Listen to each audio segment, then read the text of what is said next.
오늘도 이사야서 10장에 기록된 이 말씀을 통해서 하나님께서 주시는 은혜를 우리가 함께 나누기를 원합니다. 여러분, 이사야서 10장 1절에서 4절까지 말씀에는 이사야서 9장 말씀과 연결이 되어 있는데요. 이 북쪽 이스라엘이 멸망하는 이유에 대해서 말씀을 하고 있고, 나머지 5절에서 이 34절까지 말씀에는 하나님께서 심판의 도구로 사용하시는 이 아수르의 심판에 대해서 말씀을 하고 있습니다. 여러분, 이사야서 10장 1절에서 4절까지 말씀은 사실 이사야서 9장으로 들어가야 맞는 겁니다. 거기 보시면 이 불의의 법령을 만들며 불의한 말을 기록하며 가난한 자를 불공평하게 판결하여 가난한 내 백성의 권리를 박탈하며 과부에게 토색하고 고아의 것을 약탈하는 자는 화 있을진저라고 말씀을 합니다. 이 당시 북쪽 이스라엘의 지도자들과 이 백성들이 이런 삶을 살았다는 것입니다. 불의한 법령과 이 불의한 말을 기록하고 이 가난한 자와 이 고아와 과부들, 이 성경에서 말하는 가장 연약한 자들의 권리까지 빼앗아 약탈을 했다는 것입니다. 그래서 이사야 선지자의 예언대로 이 아하스 왕의 아들 히스기야 왕 때 북쪽 이스라엘이 아수르에 의해서 멸망을 당하게 됩니다. 여러분, 4절 말씀에 보시면요, 포로된 자 아래에 굽풀이며 죽임을 당한 자 아래에 엎드러질 따름이니라 라고 말씀을 합니다. 실제로 이 이사야 선지자가 예언한 대로 BC 722년에 아수르에서 이 북쪽 이스라엘은 멸망을 받게 됩니다. 그리고 이사야서 10장 5절부터 이 아수르에 대한 예언의 말씀이 기록이 되어 있습니다. 여러분, 이 아수르는 이방 나라요, 악한 나라이지만 하나님께서 이 불순종하는 이 백성을 심판하는 도구로, 이 몽둥이로 사용을 하게 된다는 것을 말씀을 합니다. 여러분, 5절 말씀에 보시면요, 아수르 사람은 화 있을진저 그는 내 진노의 막대기요 그 손의 몽둥이는 내 분노라라고 말씀을 합니다. 여러분, 하나님께서 이 진노의 막대기로 또 분노의 몽둥이로 이 아수르라는 나라를 사용하시고 있다는 것입니다. 어떤 사람을 때리시는가? 여러분, 6절 말씀에 보시면요, 내가 그를 보내어 경건하지 아니한 나라를 치게 하며 내가 그에게 명령하여 나를 노하게 한 백성을 쳐서 탈취하며 노력하게 하며 또 그들을 길거리에 진흙같이 짓밟게 하려 하거니와 라고 말씀을 합니다.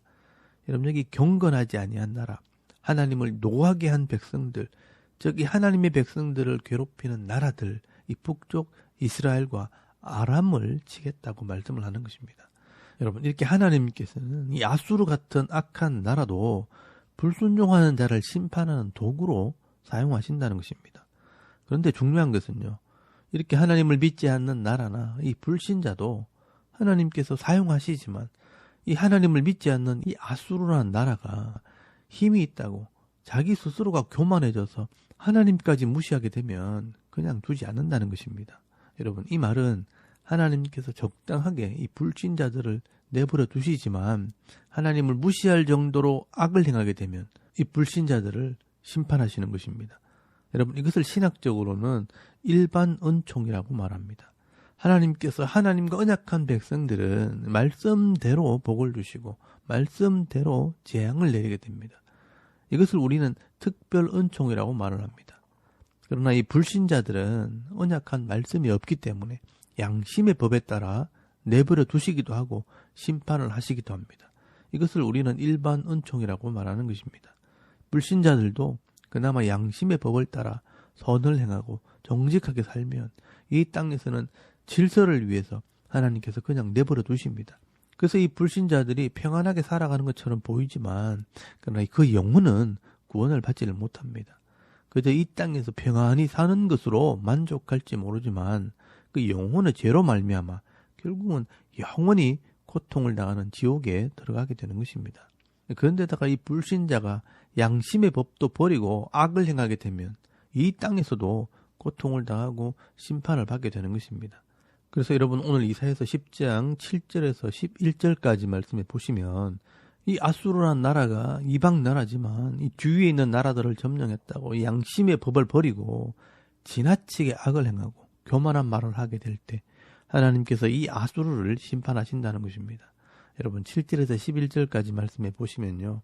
그의 뜻은 이같지 아니하며 그의 마음의 생각도 이같지 아니하고 다만 그의 마음은 허다한 나라를 파괴하며 멸절하려 하는도다.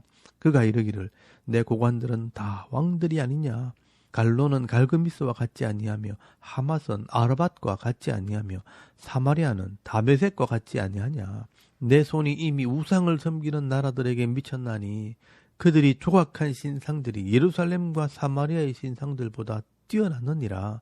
내가 사마리아와 그의 우상들에게 행함같이 예루살렘과 그의 우상들에게 행하지 못하겠느냐 하는도다 라고 말씀을 합니다.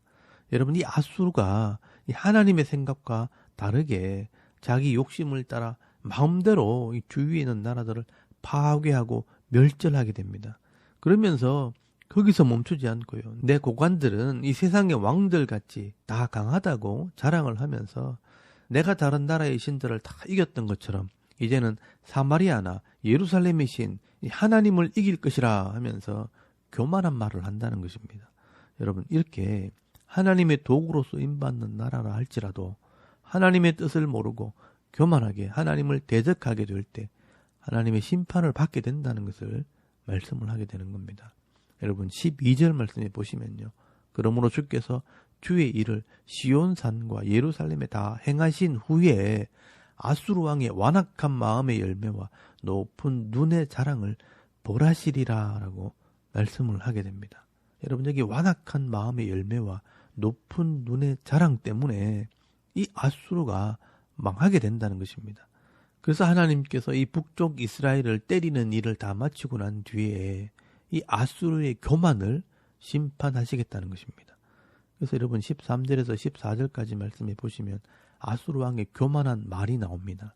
그의 말에 나는 내 손의 힘과 내 지혜로 이 일을 행하였나니 나는 총명한 자라 열국의 경계선을 걷어치웠고 그들의 재물을 약탈하였으며 또 용감한 자처럼 위에 거주한 자들을 낮추었으며 내 손으로 열국의 재물을 얻은 것은 새의 보금자리를 얻음 같고 온 세계를 얻은 것은 내버린 알을 주움 같았으나 날개를 치거나 입을 벌리거나 지저귀는 것이 하나도 없도다 하는도다 라고 말씀을 합니다. 여러분 이 아수르 왕이요 내 손의 힘과 내 지혜와 총명이 모든 나라의 경계선을 다 걷어치웠다. 내가 얼마나 능력이 있는지 온 세계를 삼키는 것이 새 알을 줍는 것 같다 하면서 과장을 하고 자랑을 하는 겁니다. 여러분 이렇게 역사 속에 나타나는 이 제국의 왕들은요. 하나님께서 허락하신 이런 힘과 능력을 가지고 주위에 있는 나라들을 다 차지하고 나면 자기가 뭐 대단한 능력이 있는 것처럼 교만하고 자만하게 된다는 겁니다. 마치 자기가 신이 된 것처럼 하나님이 된 것처럼 교만하게 되는 것입니다. 여러분 이런 모습은요. 오늘도 마찬가지입니다. 큰 나라의 지도자들이나 이 대그룹의 회장들을 보면 마치 자기가 모든 것을 다 할 수 있는 것처럼 교만하게 되는 것을 보게 됩니다. 그래서 여러분 15절 말씀에 보시면요. 하나님께서 또 한마디 하십니다. 도끼가 어찌 찍는 자에게 스스로 자랑하겠으며 톱이 어찌 켜는 자에게 스스로 큰 채 하겠느냐. 이는 막대기가 자기를 드는 자를 움직이려 하며 몽둥이가 나무 아닌 사람을 들려함과 같음이로다 라고 말씀을 합니다. 여러분 하나님께서는요. 당시 아수르 같은 이런 제국의 왕들을 악한 자들을 찍는 이 도끼로 비유해서 말씀하는 겁니다. 도끼가 나무를 찍기는 하지만 그 찍는 주인의 도구일 뿐인데 이 도끼들이요. 주인을 무시하고 자기가 한 것처럼 자랑을 한다는 것입니다. 주인의 손에 있는 이 도끼가 주인을 움직이려 하고 또 주인의 손에 있는 이 막대기가 주인을 들었다 놨다 한다는 것입니다. 그래서 하나님께서는 이렇게 교만을 뜨는 이 아수르를 하루아침에 다 죽여버립니다. 여러분 16절에서 18절까지 말씀해 보시면요. 그러므로 주 만군의 여호와께서 살찐 자를 발휘하게 하시며 그의 영화 아래에서 불이 붙는 것 같이 맹렬히 타게 하실 것이라. 이스라엘의 빛은 불이 되고 그의 거룩하신 이의 불꽃이 되실 것이라. 하루 사이에 그의 가시와 찔레가 소멸되며 그 숲과 기름진 밭의 영광이 전부 소멸되리니 병자가 점점 쇠약하여 감과 같을 것이라 라고 말씀을 합니다. 여러분, 이 아수르의 영광이 하루아침에 소멸된다라고 말씀을 하는 겁니다. 그래서 실제로 역사를 보시면요, 이사야 선지자의 이 예언대로 이 아수르의 18만 5천 명의 군사가 이 히스기야 왕 때에 하룻밤 사이에 다 죽게 되고, 이 아수르 왕은 모반을 당해서 결국은 바벨론에 의해 멸망을 받게 됩니다. 이렇게 강력했던 나라가 망할 줄은 아무도 몰랐습니다. 그렇기 때문에 하나님께서 이 이스라엘 백성들에게 말씀을 하는 겁니다. 너희가 이 땅에 사는 동안 이 아수르 같은 왕들 때문에 두려워하지 말라. 두려워할 필요가 없다라고 말씀하는 것입니다. 여러분, 세상에서 아무리 강하고 돈이 많고 부자라 할지라도 하나님을 믿지 않는 이 악한 자들은요, 그리 오래 가지 않는다는 것입니다. 반드시 망하게 되는 겁니다. 그런 사람들은 부러워할 것도 없고 두려워할 이유도 없다는 것입니다. 그러면 우리가 이런 역사 속에서 쓰임받고 이 심판받는 사람들을 보면서 우리가 지혜를 얻어야 합니다. 어떤 사람이 은혜의 사람이고 지혜의 사람인가? 하나님께 쓰임받는 사람도 좋지만 그것보다도 더 중요한 것은 늘 교만하지 않고 이 자기의 부족함을 깨닫고 겸손하게 엎드리는 사람들이 은혜와 복을 받아 누리게 된다는 것입니다. 그래서 이런 사람들을 성경에서는요, 남은 자라고 말씀을 합니다.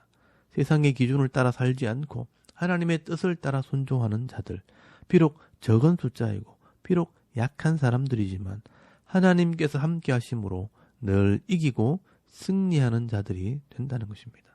그래서 여러분 20절에서 22절까지 말씀을 한번 보시기 바랍니다. 그날에 이스라엘의 남은 자와 야곱 족속의 피난한 자들이 다시는 자기를 친 자를 의지하지 아니하고 이스라엘의 거룩하신 이 여호와를 진실하게 의지하리니 남은 자 곧 야곱의 남은 자가 능하신 하나님께로 돌아올 것이라. 이스라엘 백성들이여, 네 백성이 바다의 모래 같을지라도 남은 자만 돌아오리니 넘치는 공의로 파멸이 작정되었음이라 라고 말씀을 하고 있습니다. 여러분, 여기 남은 자들은요, 여호와를 진실하게 의지하고 하나님께 돌아오는 자들입니다. 여러분, 오늘 이 시대도요, 많은 사람들이 살아가지만 다 복을 받고 다 행복을 누리는 것은 아닙니다. 다 복을 받으려고 애를 쓰고 행복해지려고 애를 쓸 뿐입니다. 어떤 사람이 정말 복을 받고 행복을 누릴 수 있는가? 그때나 지금이나 변하지 않습니다. 이 하나님 말씀을 잘 배워서 그 말씀대로 순종하는 자들입니다. 그렇지 않으면 하나님을 버리고 악을 행하다가 심판을 받든지, 아니면 이 아수르처럼 악한 도구로 쓰임받다가 자만하고 교만해져서 결국은 망하게 되는 것입니다. 여러분, 오늘도 우리가 이 하나님의 자녀들이고 하나님의 백성들이라는 것을 기억하시고요, 적은 무리라도 하나님을 바로 섬기고 예배하는 삶을 살아갈 때 이 복을 받고 은혜를 누리면서 오늘도 내게 주신 이 기업 안에서 행복한 삶을 살아가는 저와 여러분의 이런 영적인 삶의 모습이 되실 수 있기를 주의 이름으로 축원합니다. 아멘. 우리 잠깐 기도드리겠습니다. 오늘도 이 공의와 정의를 행하며 정직함과 성실함으로 일할 때 복을 받는 삶을 살게 하옵소서. 또 나라와 민족을 위해 섬기는 교회와 이 가정과 자녀들을 위해서 기도하시고요. 또 개인의 기도 제목을 따라 기도하고 오늘 하루 삶을 또 시작할 수 있기를 바랍니다. 다 같이 우리 하나님께 한번 기도드리겠습니다. 살아계신 하나님, 은혜를 참 감사합니다. 오늘도 이 아침에 하나님을 예배하게 하시고